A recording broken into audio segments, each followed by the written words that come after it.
محمد وعلى آله وصحبه وبارك وسلم. اللهم صل على سيدنا مولانا محمد وعلى آله وصحبه وبارك وسلم. الحمد لله. আল্লাহ সুবহানাহু ওয়া তাআলার দরবারে লাখ কোটি শুকর সুজুদ আদায় করছি, যিনি আমাদেরকে পবিত্র জুমআর সালাতুল জুমআ আদায় করার জন্য মসজিদে আসার এবং বসার তৌফিক দান করেছেন। কালিমাতুশ শুকর আদায় করে বলি আলহামদুলিল্লাহ। লাখ কোটি দরুদ সালাম পেশ করছি নবী মুহাম্মদুর রাসূলুল্লাহ সাল্লাল্লাহু আলাইহি ওয়াসাল্লামের উপর।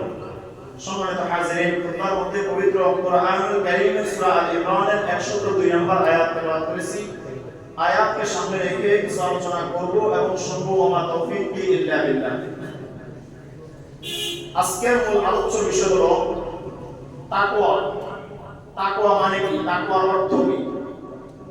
কিভাবে তাকওয়া অর্জন করা লাগবে? তাকওয়া অর্জনের ফল কি, ফলাফল কি, ফজিলত কি? যারা তাকওয়া অর্জন করতে পারবে না, তাকওয়াবান হতে পারবে না, তাদের জন্য দুঃসংবাদ কি? আল্লাহ সুবহানাহু ওয়া তাআলা পবিত্র কোরআনুল কারীম সূরা আল ইমরানে আল্লাহ পাক বলেন, ইয়া আইয়ুহাল্লাযীনা আমানু, ও ঈমানদাররা যারা ঈমান আনয়ন করেছো।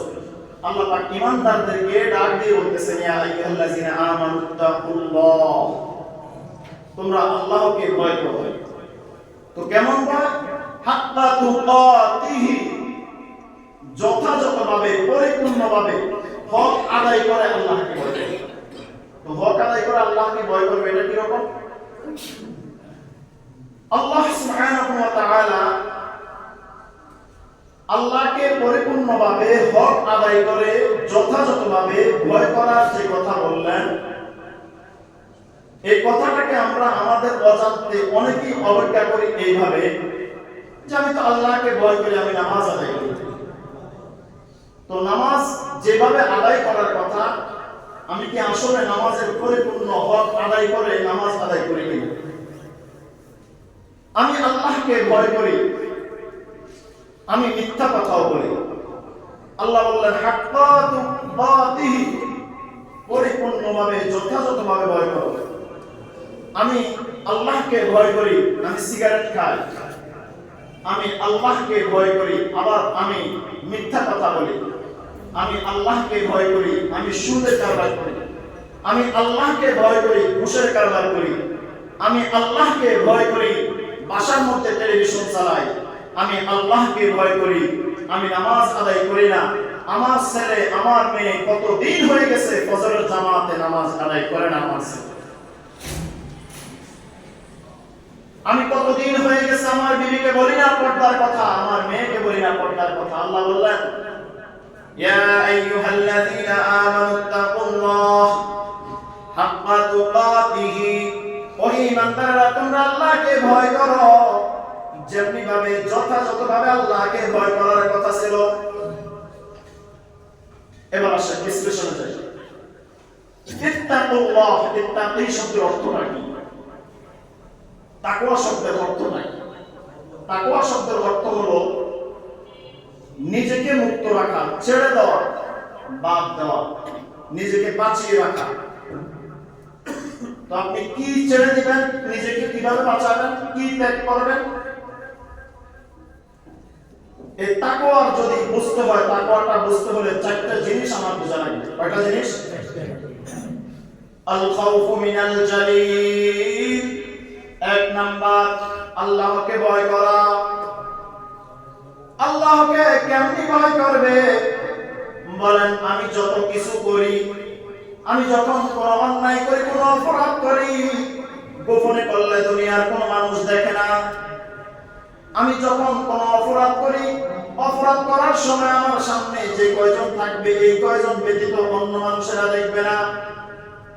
কিন্তু আল্লাহ পাক বলেন আল খাউফু মিনাল জালিল, তাকওয়াটা এমন একটা বিষয়, মুফাসসিরিনে কেরাম বলেন, যখন জালিল মানে সর্বশক্তিমান আল্লাহর ভয় মানুষের অন্তরে থাকবে, সে তখন কোনো গুনাহে লিপ্ত হতে পারে না। আল খাউফু মিনাল জালিল, কথা বলার সময় যদি আল্লাহর ভয় অন্তরে থাকে, মিথ্যা কথা বের হবে না। আল খাউফু মিনাল জালিল, যখন আল্লাহর ভয় থাকবে, সুদের কারবার করা যাবে না। আল খাউফু মিনাল জালিল, আমার জীবনের প্রতিটি ক্ষেত্রে প্রতিটি অন্যায় কাজ থেকে বিরত রাখবে যদি আল্লাহর ভয় থাকে। 2 নাম্বার আল আমালু বিত তানজিল, কোরআন অনুযায়ী জীবন গঠন করা। কোরআন আমাকে যেমনিভাবে জীবন প্রতিষ্ঠিত করার জন্য বলেছে, জীবন পরিচালনার কথা বলেছে, ঠিক তেমনিভাবে আমি আমার জীবন পরিচালনা করব। আল আমালু বিত তানজিল, কোরআন যেমনি নামাজ আদায় করার কথা বলেছে তেমনি নামাজ আদায় করব। আল আমালু বিত তানজিল, কোরআন যেমনি ভাবে রোজা রাখার কথা বলেছে তেমনি ভাবে রোজা রাখবো। আল আমালু বিত তানজিল, কোরআন যেমনি ভাবে আমাকে যাকাত দেওয়ার কথা বলেছে তেমনি ভাবে যাকাত দেব। আল আমালু বিত তানজিল, কোরআন যেমনি ভাবে হারাম থেকে বেঁচে থাকার কথা বলেছে তেমনি ভাবে বেঁচে থাকবো। এখন আমাদের অনেক মুরব্বি বলে, হুজুর বাদ দেন, চেষ্টা করতেছি করার জন্য, কিছু তো করি। আল্লাহ কি কিছু কথা বলেছে? কি বলেন? এবার দেখেন আল আমালু বিত তানজিল, দুনিয়ার মানুষ যদিও মানুষকে বুঝ দেয়, আমরা চেষ্টা করি আদায় করার, আমরা চেষ্টা করি কোরআনের নির্দেশনা অনুযায়ী জীবন গড়া। এই চেষ্টাটা কিরকম?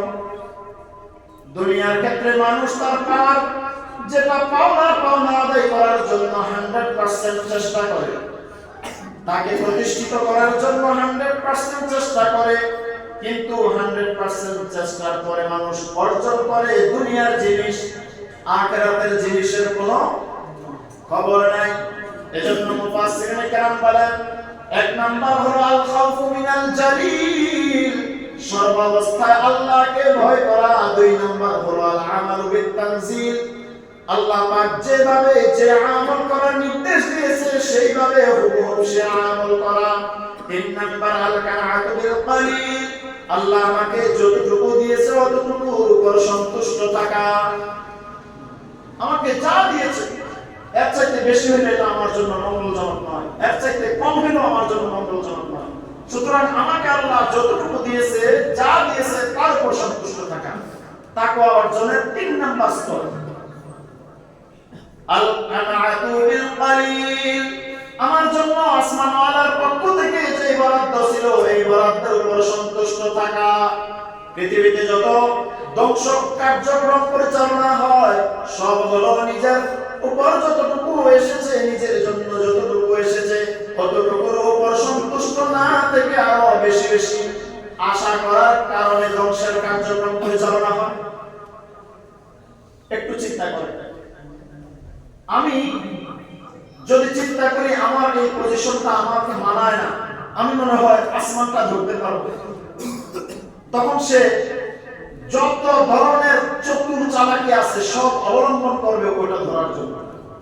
তো আল্লাহ বলেন তাকওয়া অর্জন করার জন্য এটা কোনো রাস্তা নয়, তাকওয়া অর্জনের রাস্তা হলো আল কানাআতু বিল কলিল, যতটুকু আসমানওয়ালা দিয়েছে ততটুকুর উপর সন্তুষ্টি থাকে। তাকওয়া অর্জনের 4th নাম্বার স্তর হলো ওয়াল ইসতি'লাল বিয়াউমির রহিম, পরকালের প্রতি আখিরাতের জন্য প্রস্তুতি গ্রহণ করা। আচ্ছা বলেন, পরকালের জন্য প্রস্তুতি কেমন? মানুষ যখন বিদেশ যায় আকামা করা লাগে না? আকামার মেয়াদ শেষ, সে অবৈধ হয়ে যায়। কোম্পানির সাথে যখন তার চুক্তি শেষ হয়ে যায় তখন সে বাড়িতে চলে আসে, নির্দিষ্ট একটা পিরিয়ডের জন্য সে আকামা করে, তারপরে সে তার সবকিছু গুছিয়ে দেশে চলে আসে, বলে আমি আর বিদেশ করবো না, দেশের মধ্যে ব্যবসা গুছাইছি, আমার ছেলে মেয়ে বড় হয়ে গেছে, তারা আয় রোজগার করার মতো হয়ে গেছে, আমি দেশে চলে যাবো। এর মানে সে বিদেশ গেল, বিদেশটা তার জন্য স্থায়ী আবাস নয়, সে দেশে আবার ফেরত। মানুষ তাকওয়া অর্জনের 4th নাম্বার যে স্তর সেটা হলো ওয়াল ইসতি'লাল বিয়াউমির রহিম, এই দুনিয়াতে থেকে আখিরাতের প্রস্তুতি গ্রহণ করা। কারণ দুনিয়াতে আমি আপনি আমরা কেউ স্থায়ী নয়, আখিরাত হলো আমাদের স্থায়ী ঠিকানা। আখিরাতের জন্য আমরা নিজেকে প্রস্তুত করা। এর কয়টা হলো? তাকওয়া অর্জনের স্তর 4টি। 1 নাম্বার আল খাউফু মিনাল জালিল, আল্লাহকে ভয় করা। 2 নাম্বার আল আমালু বিত-তানজিল, আল্লাহ যেভাবে আমল করার কথা বলেছে, জীবন গড়ার কথা বলেছে কোরআনে, ঠিক সেভাবে নিজের জীবন গঠন করা। 3 নাম্বার আল কানাতু বিল কালিল, আল্লাহ পাক যতটুকু দিয়েছে ততটুকুর উপর সন্তুষ্ট থাকা। 4 নাম্বার ওয়াল ইস্তিআদাল বিয়াউমির রহিম, আখিরাতের জন্য নিজের প্রস্তুতি সম্পন্ন করা। এবার আসেন আল্লাহ পাক কুরআনুল কারীমে বললেন, ইয়া আইয়ুহাল্লাযীনা আমানুত্তাকুল্লাহ হাক্কা তুকাতিহি, ওই ইমানদাররা তোমরা আল্লাহকে ভয় করো যথাযথভাবে, পরিপূর্ণ হক আদায় করে যেমনিভাবে আল্লাহকে ভয় করার কথা ছিল। এরপরে দেখেন এই তাকওয়া অর্জনের আরো 3টা স্তর আছে। কয়টা? 1 নাম্বার হলো তারকুল মুনকারাত, গুনাহের কাজগুলো ছেড়ে দেওয়া। এখন বলেন মুত্তাকি এবং গুনাহের কাজ ছাড়ার মধ্যে রিলেশন কি, সম্পর্ক কি? যিনি সমস্ত গুনাহের কাজগুলো ছেড়ে দিবে তিনি আল্লাহকে ভয় করে ছেড়ে দিবে। আল্লাহকে ভয় না করলে গুনাহের কাজ কি ছাড়া যায়? গভীর রজনী যখন হয়, যারা অ্যান্ড্রয়েড সেট চালায়, গভীর রজনী যখন হয় তখন আল্লাহর ভয় যদি অন্তরে না থাকে, এই মোবাইল দ্বারা সে খারাপ সিনেমা দেখার সুযোগ আছে না নাই? আল্লাহর ভয় যদি অন্তরে থাকে, সে খারাপ সিনারি দেখবে না, কোন নর্তকীর নাচ সে দেখবে না। নর্তকীর নাচ যদি সে দেখে, বুঝে যাবে অন্তরে আল্লাহর ভয় নাই। এজন্য প্রথম স্তর হলো আল মুনকারাত, আত-তারকুল মুনকারাত। প্রথম কাজ হলো সমস্ত গুনাহের কাজগুলো ছেড়ে দেওয়া, পরিত্যাগ করা। এবার গুনাহের কাজ কি কি হতে পারে? মানুষ সজ্ঞানে পৃথিবীতে যত ধরনের গুনাহের কাজ আছে, যে কাজটা করলে আল্লাহ পাক পানিশমেন্ট, রাসূল আর নবী পানিশমেন্টের ঘোষণা দিয়েছেন, সবগুলো গুনাহের কাজ। গুনাহের কাজ না? এবার বলেন আমার বাসায়, আপনার বাসায় যদি কোনো টেলিভিশন চলে, সেই টেলিভিশনে আমার বিবি, আপনার বিবি, আমার সন্তান, আপনার সন্তান যখন নর্তকীর নাচ দেখে, গুনাহ হয় না সওয়াব হয়? আমি আপনি একসাথে বসে বিবি বাচ্চাদেরকে নিয়ে নর্তকীর নাচ দেখি আর চা খাইতেছি, চা বিস্কুট খাই, আবার দোকানে গিয়ে দোকানদারকে বলি দাও বোন দাও চা দাও, টিভির দিকে তাকাইয়া তাকাইয়া, সওয়াব হয় না গুনাহ হয়? যদি নর্তকীর নাচ দেখে যদি এটা গুনাহ হয়, আর গুনাহ হইলে মানুষ তাকওয়া অর্জন করতে পারবে, তাহলে যার অন্তরে তাকওয়া আছে সে সকল গুনাহের কাজ ছেড়ে দিবে। যার অন্তরে তাকওয়া নাই সে গুনাহের কাজ ছাড়তে পারবে? আংশিক করে, আংশিক ছাড়ে। তাকওয়া আছে না নাই? কথা বলেন না। আংশিক গুনাহের কাজ করে, আংশিক ছেড়ে দেয়, গুনাহ তাকওয়া আছে না নাই? আল্লাহ বললেন ইয়া আইয়ুহাল্লাযীনা আমানুত্তাকুল্লাহা হাক্কা তুকাতিহি, ও ঈমানদাররা আল্লাহকে ভয় করো যথাযথভাবে, পরিপূর্ণভাবে। নাকি অল্প একটু ভয় করো, অল্প একটু ভয় করার প্রয়োজন নাই? বুঝতেছেন? আমরা সওয়াবে সদকায়ে জারিয়া এটা শুনছি না? সদকায়ে জারিয়া কি? দুনিয়াতে কোনো কিছু দান খয়রাত করলে মৃত্যুর পর এটা আমার আপনার উপকারে আসে। যেমন একজন লোক একটা কালভার্ট তৈরি করে দিল, উনি দুনিয়াতে নাই, যারা এই মসজিদ নির্মাণ করে গেল তারা কি এখন দুনিয়াতে আছে? তো তাদের কবরে এই মসজিদ যতদিন থাকবে, যতদিন নামাজ হবে, তেলাওয়াত হবে, ততদিন এখান থেকে এই সওয়াবের একটা পার্সেন্টেজ তাদের কবরে কি যাবে না? এটাকে কি বলে? সাদকায়ে জারিয়া। ঠিক গুনাহের ক্ষেত্রে গুনাহে জারিয়া আছে। গুনাহের ক্ষেত্রে কি আছে? গুনাহে জারিয়া আছে। এটা কি রকম? আপনি এমন একটা কাজ দুনিয়াতে করে গেছেন যেখান থেকে আপনিও গুনাহ করেছেন, আপনার পরবর্তী জেনারেশন গুনাহে লিপ্ত হচ্ছে। দুনিয়াতে আপনি নাই, কবরে আপনার গুনাহে জারিয়া পার্সেন্টেজ আকারে গুনাহ যাচ্ছে। বুঝতেছেন? একটু গভীর চিন্তা করে দেখেন, পৃথিবীর জমিনে সবচাইতে বেশি গুনাহে জারিয়া ওই ব্যক্তির আমলনামায় যে ব্যক্তি তার সন্তানকে দিনদার বানাইতে পারে না। যে ব্যক্তি তার সন্তানকে দিনদার বানাইতে পারে না, মৃত্যুর পর গুনাহে জারিয়া আসে তো অনেক দূর। দুনিয়ার জমিনে আমি জীবিত থাকাকালীন আমার সন্তান যদি নামাজ আদায় না করে, আমার চোখের সামনে আমার সন্তান নামাজে আসে না, আপনি মৃত্যুর পরবর্তী সময়ের জন্য কেন প্রহর গুনছেন? দুনিয়াতেই তো আপনি দেখতেছেন আপনার সন্তানটাও মানুষ হয়ে গেছে, আপনার এই অমানুষ সন্তানের কারণে আল্লাহ পাকের দরবারে আপনাকে জবাব দিতে হবে। আপনার বাসায় দীর্ঘদিন হয়ে গেল প্রতিদিন টেলিভিশনের আওয়াজ পাওয়া যায়, মোবাইলের আওয়াজ পাওয়া যায়, সপ্তাহে একবার, মাসে একবার, বছরে একবার তেলাওয়াতের আওয়াজ আপনার বাসায় শোনা যায় না। এই দুরূপে পড়া পারলে আপনাকে আমাকে যখন কবরে রাখা হবে, গভীর চিন্তা করে দেখেন, যেই দিন রবের সামনে আপনাকে আমাকে দাঁড় করানো হবে জবাব দেওয়ার জন্য, সেই দিন আপনার আমার জবাব দেওয়ার কোনো রাস্তা থাকবে? এজন্য তার কোন মুনকারাত, যত ধরনের গুনাহের কাজ আছে সমস্ত গুনাহের কাজগুলো ছেড়ে দেওয়া। আমরা তো সুবিধাবাদী, সময় অনুযায়ী আমরা সত্য মিথ্যা মিক্স করে ফেলি, সত্য বলার সাহস আমরা হারিয়ে ফেলি। দুই কারণে, এক কারণ হলো সত্য বললে আমি মার খাবো, দুই নম্বর কারণ হলো সত্য বললে আমি যার জন্য সত্য বলবো, যার জন্য আমি সত্য বলবো, সে আমার বিপক্ষে চলে যাবে। কি এরকম হয় না? হাজির, এই সত্য বলার সব সাহস যদি কারো না থাকে, তার ভিতরে তাকওয়া অর্জন হওয়ার কোনো সম্ভাবনা। কেউ যদি বলে আমি আল্লাহকে ভয় করে, আমি তাকওয়াবান, আমি মুত্তাকি, যার তাকওয়া আছে তাকে মুত্তাকি বলা হয়। যিনি তাকওয়া অর্জন করেন তাকে কি বলা হয়? মুত্তাকি বলা হয়। আল্লাহর ভয় যার অন্তরে আছে তাকে মুত্তাকি বলা হয়। যদি কেউ দাবি করে আমি মুত্তাকি, আমি মিথ্যা কথাও বলি, সত্য কথা বলছে না মিথ্যা বলছে, বুঝেন না?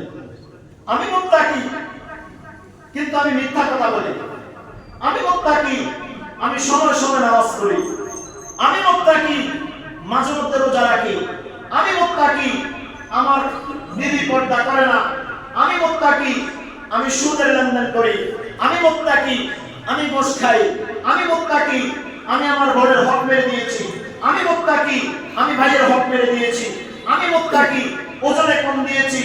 এই কথাগুলো যদি কেউ বলে সে কি সত্য বলছে না মিথ্যা বলছে? তাহলে এবার আমরা যদি একটা সূত্র এরকম দেই, মিথ্যা বলে আবার দাবি করে আমি মুত্তাকি, সে হলো মিথ্যাবাদী। সুদ খায় আবার বলে আমি মুত্তাকি, সেও মিথ্যাবাদী। জিনা করে আবার বলে আমি মুত্তাকি, সেও মিথ্যাবাদী। মেয়ে পর্দা করে না আবার বলে আমি মুত্তাকি, সেও মিথ্যাবাদী। এখন তো পর্দাটাকে আমরা নির্দিষ্ট একটা গণ্ডির ভিতরে নিয়ে এসেছি, মনে হয় শুধু মহিলাদের জন্য এই পর্দার আয়াত নাযিল হয়েছে। পর্দার আয়াত শুধু মহিলাদের জন্য, পুরুষ মহিলা উভয়ের জন্য একই হুকুম। পুরুষ তো রাস্তাঘাটে যখন চলাফেরা করে পর্দা করে না, পুরুষ যখন অন্যের বাসা বাড়িতে যায় পর্দা করে না, পর্দা করেন। তো পর্দা করা যদি ইসলামের হুকুম হয়, এই হুকুম যারা লঙ্ঘন করে তারা কি নিজেকে মুত্তাকি বলার সুযোগ আছে? কোনো সুযোগ নেই। দুই নাম্বার, ফি'লুল খায়রাত, সমস্ত ধরনের নেক আমলগুলো করা। এক নাম্বার ছিল তারকুল মুনকারাত, সব গুনাহের কাজ ছেড়ে দেওয়া। দুই নাম্বার হলো ফি'লুল খায়রাত, সব ধরনের নেক আমল করা। সব ধরনের নেক আমল কি রকম? আমি যখন মসজিদে প্রবেশ করব কোন পা দিয়ে? ডান পা দিয়ে প্রবেশ করব, এটা কি নেক আমল নয়? মসজিদে প্রবেশ করার পর আমি কোথায় বসবো, কিভাবে বসবো, আমার কাজ কি থাকবে, এটা কাম শুধুমাত্র রমজানের সাথে সম্পৃক্ত। এটা হলো ফরজে কিফায়া, সুন্নাতে মুআক্কাদায়ে কিফায়া বলা হয়। এখন এই ইতিকাফ কিন্তু 24 ঘন্টা নফল ইতিকাফ করা যায়, এটা জানেন? শুনে নেন, যখন মসজিদে প্রবেশ করবেন ডান পা দিয়ে প্রবেশ করবেন আর মুখে বলবেন বিসমিল্লাহি ওয়াস সালাতু ওয়াস সালামু আলা রাসূলিল্লাহ আল্লাহুম্মা ইফতাহলি আবওয়াবা রাহমাতিক। এতটুকু বলে মসজিদে প্রবেশ করবেন। মসজিদে প্রবেশ করেই 2 রাকাত নফল নামাজ আদায় করবেন, তাহিয়াতুল মসজিদ আদায় করার পর সুন্নাত নামাজ আছে আদায় করবেন, জামাত হবে আদায় করবেন, সুন্নাত ফরজ আদায় করা আবার সুন্নাত থাকে নফল থাকে আদায় করবেন, তাসবিহ তাহলিল আদায় করবেন, কারোর সাথে কোনো কথা বলবেন না, তেলাওয়াত করবেন, আপনার নির্দিষ্ট ইবাদত করা শেষ হয়ে যাবে। আবার যখন আপনি মসজিদ থেকে বের হয়ে যাবেন, বাম পাও দিয়ে বের হয়ে যাবেন আর দোয়াটা পড়বেন, গুফরানাকা আলহামদুলিল্লাহ আল্লাহুম্মা ইন্নী আসআলুকা মিন ফাদলিক। এই দোয়াটা পড়ে যখন বের হয়ে গেলেন, যতক্ষণ মসজিদে আপনি অবস্থান করলেন, এই পুরো সময়টা নফল ইতিকাফের সওয়াব আল্লাহ আপনাকে দান করবেন। মসজিদে বসার পর, মসজিদে ঢোকার পর এটাকে আপনার ঘর বাড়ি মনে করার কোনো সুযোগ, আপনি এখানে যা খুশি তাই করবেন, কোনো সুযোগ। বরং রাসূলের হাদিসে সাবধানতা আছে, দুনিয়াবি কোনো কথা যদি আপনি মসজিদে বিনা প্রয়োজনে বলেন, আপনার ইবাদত নষ্ট হয়ে যাবে। কষ্ট করে যে ইবাদত করলেন সেটাও নষ্ট হয়ে যাবে। আল আমালু ফি'লুল খায়রাত, সমস্ত ধরনের নেক আমল করা, এটা তাকওয়ার একটা স্তর। ৩ নাম্বার হলো ইত্তাকুল্লাহ, আল্লাহকে ভয় করা, হাক্কা তুকাতিহি, যেমনি ভাবে যথাযথভাবে পরিপূর্ণভাবে আল্লাহকে ভয় করা। এই ৩ গুণ যারা অন্তরে অর্জন করবে তারাই মুত্তাকি। কয় গুণ? প্রথমে বললাম ৪ গুণ, এবার বললাম ৩ গুণ। এবার আসেন আল্লাহ সুবহানাহু ওয়া তাআলা কোরআনুল কারীমের মধ্যে মুত্তাকিদের আরো ৪টি গুণ আল্লাহ পাক কোরআনুল কারীমের মধ্যে ইরশাদ করলেন। আলিফ লাম মিম যালিকাল কিতাবু লা রাইবা ফীহি হুদাল লিল মুত্তাকিন। আল্লাহ কোরআনুল কারীমের ২ নম্বর সূরা সূরা বাকারার শুরুতে বললেন আলিফ লাম মিম যালিকাল কিতাবু লা রাইবা ফীহি হুদাল লিল মুত্তাকিন। এই কোরআন এমন এক কোরআন যেটার মধ্যে সন্দেহ সংশয়ের কোনো অবকাশ নাই, এটা মুত্তাকিদের জন্য পথ প্রদর্শক। এবার আল্লাহ বলেন হুদাল লিল মুত্তাকিন, মুত্তাকি কারা? যারা তাকওয়া অর্জন করতে পারে তারাই তো মুত্তাকি। মুত্তাকি কারা? আল্লাহ পাক বলে দিলেন আল্লাযীনা ইউমিনুনা বিল গায়বি ওয়া ইউকিমুনাস সালাতা ওয়া মিম্মা রাযাকনাহুম ইউনফিকুন। দেখেন আল্লাহ পাক এই আয়াতের মধ্যে মুত্তাকিদের ৩টা গুণ বর্ণনা করলেন। এর পরবর্তী আয়াত ওয়াল্লাযীনা ইউমিনুনা বিমা উনজিলা ইলাইকা ওয়া মা উনজিলা মিন ক্বাবলিক ওয়া বিল আখিরাতি হুম ইউকিনুন। এই আয়াতের মধ্যে আল্লাহ আরেকটা গুণের কথা বলেন। ১ নাম্বার গুণ মুত্তাকি আল্লাযীনা ইউমিনুনা বিল গায়ব, যারা ঈমান আনয়ন করে দৃশ্য অদৃশ্য সব কিছুর উপর। স্বাভাবিকভাবে আমি চোখে যা দেখি, আমার জ্ঞানের সীমাবদ্ধতা যতটুকু পর্যন্ত, ওই পর্যন্ত আমি বিশ্বাস করলাম। আমার জ্ঞানের গণ্ডির বাইরে যতটুকু আছে সেটা যদি বিশ্বাস না করে তাকে মুমিন বলা যাবে। এজন্য আল্লাহ বললেন আল্লাযীনা ইউমিনুনা বিল গায়ব, দৃশ্য অদৃশ্য যা কিছু আছে এই সব কিছু যে বিশ্বাস করবে, ঈমান আনয়ন করবে, তাকে মুত্তাকি বলা হবে। ১ নাম্বার গুণ। ২ নাম্বার গুণ ওয়া ইউকিমুনাস সালাতা, নামাজকে যারা প্রতিষ্ঠিত করবে। এখানে অনেকে বোঝার মধ্যে ভুল করে, বলার মধ্যে ভুল করে। নামাজ প্রতিষ্ঠিত করা, নামাজ কায়েম করা, নামাজ আদায় করা ভিন্ন বিষয়। আমি নিজে নামাজ আদায় করলাম, আমাকে মানুষ নামাজি বলবে, কিন্তু ইউকিমুনাস সালাতা, নামাজ প্রতিষ্ঠা করা মানে হলো আমি ফজরের জামাতে আসবো, আমার ছেলে ঘুমাবে, এরকম। নামাজ প্রতিষ্ঠিত করা মানে আমি যখন জামাতে আসবো আমার ছেলে আমার সাথে আসবে, আমার বিবি আমার মেয়েকে নিয়ে বাসায় নামাজ আদায় করবে। মসজিদ থেকে গিয়ে আমি নামাজের হিসাব নিব, ও আমার বিবি, ও আমার কন্যা সন্তান, তুমি নামাজ আদায় করেছো কিনা। যদি আদায় না করে সাথে সাথে শাস্তির ব্যবস্থা আছে না নাই? যদি এতটুকু করতে পারি, অনেক মুসল্লি আমাদেরকে দেখিস সন্তান বাসার মধ্যে ফজর আদায় করে না, দিনের পর দিন, মাসের পর মাস, বছরের পর বছর, যুগের পর যুগ চলে যায়, ছেলে নামাজে আসে না। এটাকে নামাজ প্রতিষ্ঠা বলা হয় না। নামাজ প্রতিষ্ঠা করতে হবে নিজে ঘর থেকে শুরু করে রাষ্ট্রীয় সর্বোচ্চ পর্যায় পর্যন্ত নামাজকে কায়েম করা লাগবে। যদি এটা করতে পারে তাহলে মুত্তাকির 2 নাম্বার গুণ হলো ওয়ায়ুকিমুনাস সালাহ। 2 নাম্বার গুণ কি? নামাজ প্রতিষ্ঠা করা। নামাজ কি করা? ও মুসলমান, অনেকে নামাজ পড়তে পারে না, নামাজ শিখার প্রয়োজন মনে করে না, আদৌ কোরআনুল কারীমের তেলাওয়াত জানে। হয়তো অনেক মুরব্বিরা এখানে আছেন, অনেক যুবক ভাইরা এখানে আছেন, আমার সমবয়সী অনেকে এখানে আছেন, এখন পর্যন্ত তেলাওয়াত শিখেন না, গুরুত্ব দেন না, মনে করতেছেন এতদিন যেহেতু শিখি নাই আর অল্প কয়েকটা দিন শিখার কি প্রয়োজন, এত গুরুত্ব দেওয়ার কি আছে? ঠিক আপনি আপনার জীবন নিয়ে ব্যস্ত, আপনার চাকরি নিয়ে ব্যস্ত, আপনার ব্যবসা নিয়ে ব্যস্ত, আপনার বাড়ি ঘর দুয়ার বউ বাচ্চা নিয়ে ব্যস্ত, দুনিয়াতে আপনি এস্টাবলিশ হয়ে গেলেন, দুনিয়াতে মানুষ আপনাকে প্রতিষ্ঠিত করে, আপনি দুনিয়ার জন্য একজন ভালো মানের মানুষ হয়ে গেলেন। আমি আসাব যদি প্রশ্ন করি আখিরাতের জন্য আপনি কি করলেন? মুত্তাকির 2 নাম্বার গুণ হলো ওয়ায়ুকিমুনাস সালাত। নামাজকে প্রতিষ্ঠা করে, নামাজ প্রতিষ্ঠা করতে গেলে তেলাওয়াতের প্রয়োজন আছে না নাই? যদি আপনি দুনিয়াতে আমরা যেখানে থাকি আমাদের বসবাসের ঘরগুলো কত সুন্দর হয়, আমরা সোফার মধ্যে বসি, ঘরের মধ্যে খাটের উপর বক্স খাটের উপর আমাদের জাজিম থাকে, জাজিমের উপরে আমরা বেড কভার দিয়ে সুন্দর মশারি টানাই রাতে ঘুমাই। আমাদের ঘরটা ফ্লোরটা আমাদের টাইলস করা থাকে, আমাদের বাথরুমের ফিটিংস সুন্দর থাকে, আমাদের কিচেন সুন্দর থাকে। কিন্তু একবার কি চিন্তা করেছেন দুইটা চোখ যখন বন্ধ হয়ে যাবে, শ্বাসটা যখন আর আসবে না, সেই দিনের জন্য আপনি কতটুকু মজবুতি করলেন, কতটুকু মেহনত করলেন? দেখবেন তাবলীগের ভাইরা যারা তাবলীগ করে একটা লোকের পিছনে কি পরিমাণ মেহনত দেয় নামাজ শিখার জন্য।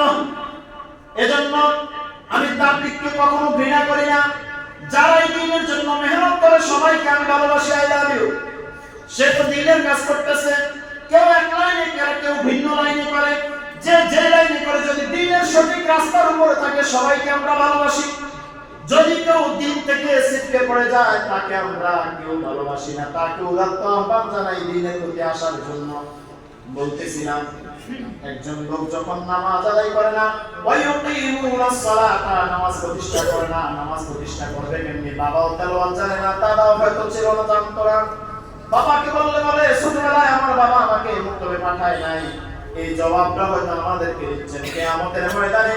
মৃত্যুর পরে ফেরেশতাকে জবাব দিয়া দেখেন পিঠের চামড়া কারো লগে থাকবে। দুনিয়ার সব বুঝ আপনি বুঝেন,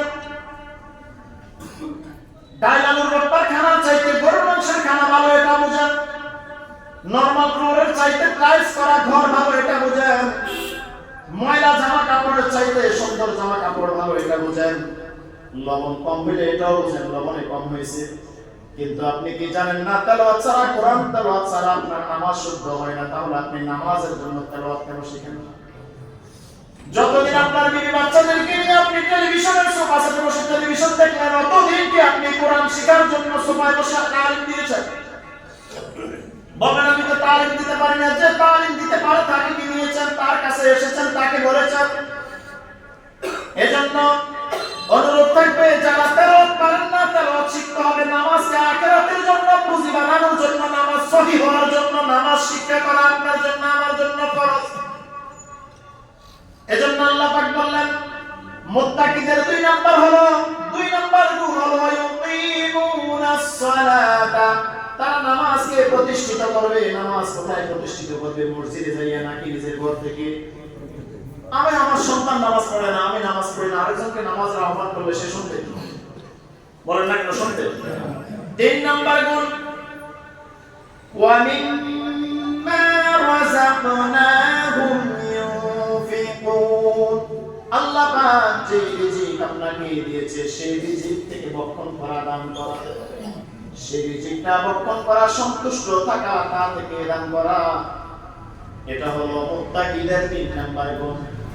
এখন বলেন, একটু আগে যে বললাম আল্লাহ সুবহানাহু ওয়া তাআলা একজন বান্দাকে যতটুকু দিলেন ততটুকুর উপর সন্তুষ্ট থাকা, আল কানাতু বিল কলিল, আল্লাহ আমাকে যতটুকু দিলেন ততটুকুর উপর সন্তুষ্ট থাকা, এটা তাকওয়ার একটা স্তর, মুত্তাকির একটা গুণ। মুত্তাকিদের এই গুণের সাথে আল্লাহ পাক কোরআনে বলে দিলেন ওয়া মিম্মা রাযাকনাহুম ইউনফিকুন। চতুর্থ নাম্বার গুণ, মুত্তাকিদের 4 নাম্বার গুণ হলো ওয়াল্লাযীনা ইউমিনুনা বিমা উনজিলা ইলাইক। আল্লাহ পাক যে আসমানী গ্রন্থ নাযিল করলেন, এই আসমানী কিতাবকে বিশ্বাস করা, সে অনুযায়ী জীবন পরিচালনা করা। আসমানী কিতাব আপনাকে আমাকে কি নির্দেশনা দিয়েছে? আমরা অলস সময়গুলো কোন কোন কাজে ব্যয় করি? এই কাজগুলো যদি আমরা এইভাবে বলি যে মুত্তাকি হওয়ার জন্য আরো 3টি গুণের কথা শুনেন। মুফাসসিরিন কেরাম বলেন ইয়া আইয়ুহাল্লাযীনা আমানুত্তাকুল্লাহা হাক্কা তুকাতিহি। আমানুত্তাকুল্লাহ এতটুকার তাফসীর করতে গিয়ে মুফাসসিরিন কেরাম বলেন তাকওয়ার আরো 3টা স্তর আছে। কয়টা স্তর? 1 নাম্বার হলো আইয়ুতা ফালা ইউসা, সর্বাবস্থায় আল্লাহর অনুগত করা এবং তার নাফরমানি না করা। সর্বাবস্থায় আল্লাহর অনুগতটা কিভাবে হবে, নাফরমানি না করাটা কিভাবে হবে? যখন আমরা কোনো অনুষ্ঠানে যাই, যে অনুষ্ঠানে গুনাহ হওয়ার সম্ভাবনা আছে, কিছু সময়ের জন্য আমরা ভুলে যাই আমরা আল্লাহ পাকের নাফরমানিতে লিপ্ত। এটা অনেকেই ভুলে যায়। আমি যে নাফরমানি করতেছি এটা আমি ভুলে গেলাম। বিশেষ করে আমাদের কবিরা গুনাহগুলো হওয়ার কিছু উৎসব হয়। আমার ছেলেটা যখন বালেগ হয়, আমার মেয়েটা যখন বালিকা হয়, আমার কাছে যদিও আমার সন্তান 80 বছরের বৃদ্ধ হয়, সে কিন্তু আমার সন্তান আমার কাছে ছোট মনে হবে। ইসলামী শরীয়ত আমাকে গণ্ডি দিয়ে দিয়েছে, একটা সীমানা দিয়ে দিয়েছে। নির্দিষ্ট গণ্ডি যখন পার হয়ে যাবে তখন ইসলামের আইনগুলো তার উপর ফরজ না নফল। আমার যুবক ছেলে যখন যুবতী মেয়ের সাথে কথা বলে, চাচাতো বোনের সাথে কথা বলে, খেলা করে, তখন আমি মনে করি তো ছোট এখনো, সে যে কবিরা গুনাহ করতেছে আপনার আমার কোনো খবর আছে? কোনো খবর আছে? আমার যুবতী মেয়ে আমার সাথে কোনো অনুষ্ঠানে রওনা দিল, ব্যাপারটায় বোরকাটা পরে না, চুলগুলো দেখা যায়, সে মেকআপ করে না, তার চেহারা দেখা যায়, হাত দেখা যায়। পুরুষের সাথে কথা বলতেছে, ক্লাসমেটদের সাথে কথা বলতেছে, বন্ধুদের সাথে কথা বলতেছে। ও বাবা, আপনার 2 পায়ে আমি বলে যাই, আপনার চোখের সামনে যে ঘটনা আপনি ঘটাচ্ছেন, কিয়ামতের ময়দানে আপনি আল্লাহর কাছে জবাব দেওয়ার সুযোগ পাবেন না। মনে রাখবেন, আপনার মেয়ে সন্তান যখন বালেগা হয়ে গেল, আপনার ছেলে সন্তান যখন বালেগ হয়ে গেল, পর্দা করা ফরজ, ইসলামী শরীয়ত তার উপর ফরজ, তার উপর নামাজ ফরজ। আপনি তাকে হেলাফেলা করে সাথ দিচ্ছেন, মনে রাখবেন গুনাহে কবিরা সে করতেছে আপনাকে জাহান্নামী বানানোর জন্য। কোন বাবা তার সন্তানের কষ্ট চায় না, সন্তান কষ্ট পেলে বাবার বুকে আঘাত লাগে, কিন্তু মনে রাখবেন এই সন্তান একদিন আপনি জাহান্নামী হওয়ার কারণ হয়ে দাঁড়াবে। এই জন্য তাকওয়া অর্জনের অন্য 3টা স্তর হলো আইয়ুতা ফালা ইউসা, সর্বাবস্থায় আল্লাহর অনুগত করা, নাফরমানি করা যাবে, সর্বাবস্থায় আল্লাহর অনুগত করা এবং সব সময় নাফরমানি থেকে বেঁচে থাকা। 2 নাম্বার আইয়ুযকারা ফালা ইউনসা, সর্বাবস্থায় আল্লাহর জিকির করা, আল্লাহকে স্মরণ করা, কখনো আল্লাহকে ভুলে না যাওয়া, গাফেল হয়ে না যাওয়া। সর্বাবস্থায় যদি কেউ আল্লাহর জিকির করে, আল্লাহকে স্মরণ করে, আমরা মনে করি আমরা যখন আল্লাহ আল্লাহ আল্লাহ জিকির করি শুধু এটাই জিকির, আমরা মনে করি আমরা যখন পড়ি লা ইলাহা ইল্লাল্লাহ এটাই জিকির। না না না, এটা জিকির না। এটা আমি কোরআন থেকে কথা বলতেছি, হাদিস থেকে কথা বলতেছি, এটাও জিকিরের অন্তর্ভুক্ত। যারা শুনতেছেন আপনারাও জিকিরের সওয়াব পাচ্ছেন। আপনি যখন কোনো ভালো কাজে থাকবেন সেটাও জিকিরের অন্তর্ভুক্ত। নামাজ আদায় করতেছেন এটাও জিকিরের অন্তর্ভুক্ত। রোজা রাখতেছেন জিকিরের অন্তর্ভুক্ত। তেলাওয়াত করতেছেন জিকিরের অন্তর্ভুক্ত। ভালো কোনো কাজের আদেশ দিচ্ছেন জিকিরের অন্তর্ভুক্ত। জিকিরটা কি আল্লাহকে স্মরণ করা, আইয়ুযকারা ফালা ইউনসা, সর্বাবস্থায় আল্লাহকে স্মরণ করা এবং তাকে কখনো ভুলে না যাওয়া। এখন সর্বাবস্থায় যদি কোনো ব্যক্তি আল্লাহকে স্মরণ করে, মানুষ যখন একাকিত্বে গুনাহে লিপ্ত হয় সেই সময় যদি আল্লাহর স্মরণ আসে, সে মানুষ কি আল্লাহকে আর ভয় না করে কোনো উপায় থাকে গুনাহে আর লিপ্ত হতে পারে? আল্লাহর স্মরণ আল্লাহর ভয় যখন চলে আসবে, আল্লাহর ভয় আসার সাথে সাথে সে আর গুনাহের কাজ করতে পারে না। এজন্য মুফাসসিরিন কেরাম বলেন আইয়ুস ফারা ফালা ইউনসা, সব সময় আল্লাহকে স্মরণ করা, কখনো আল্লাহকে ভুলে না যাওয়া। ৩ নাম্বার গুণ হলো আইয়ুস ফারা ফালা ইউফা, সর্বাবস্থায় আল্লাহর শুকরিয়া আদায় করা, কখনো কখনো অকৃতজ্ঞ না হওয়া। সর্বাবস্থায় আল্লাহর শুকরিয়া জ্ঞাপন করা, আল্লাহর শুকর আদায় করা। সব অবস্থায় হসপিটালের আইসিইউতে যিনি আছেন তিনিও যদি বলেন আলহামদুলিল্লাহ,